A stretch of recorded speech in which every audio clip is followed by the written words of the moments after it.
In my first case, the two children that I worked with grew up in a home that there was abuse in that home, and the judge was trying to determine what can we do about this. One of the cases that I've been involved in is there was some violence that took place, and it caused some undue stress and trauma for the young kid that I'm working with now. The social workers are trying to make reports to the judge also, and we make reports, but they're not seeing, they're so busy. I mean, they're overloaded. I think as being a CASA volunteer, I think we are that buffer that kids need to keep them from getting lost in the shuffle. We can present a better picture to the judge, to the family, to the social worker that ends up with a better outcome for the kids.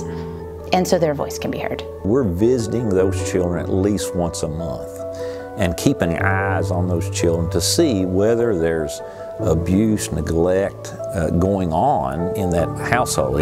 How are these children's well-being? You know, how is that? And we make a report to the family court judge. We make recommendations. Kentucky has been one of the top states, if not the top state, for child abuse, child neglect for multiple years running.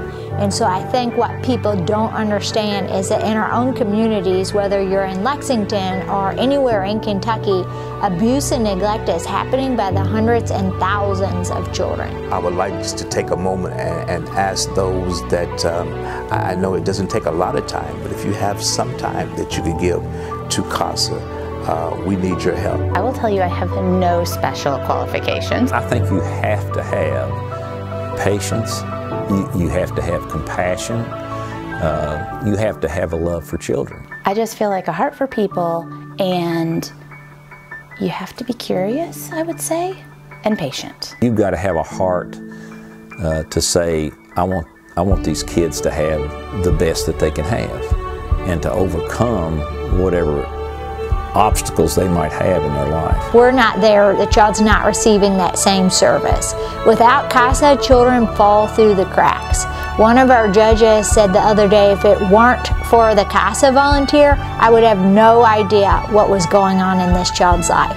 In other situations, we've had judges say if it weren't for CASA, I don't know that we would have ever made it to adoption day because this child might have been a child fatality. There are children waiting for you. CASA is where ordinary gestures can make an extraordinary impact. CASA is the voice that creates change in the life of a child. CASA is committing to exposing the truth. CASA is building a relationship with the child. CASA is rewarding. CASA is support. CASA is unity. CASA is advocating. CASA is esperanza. CASA is hope.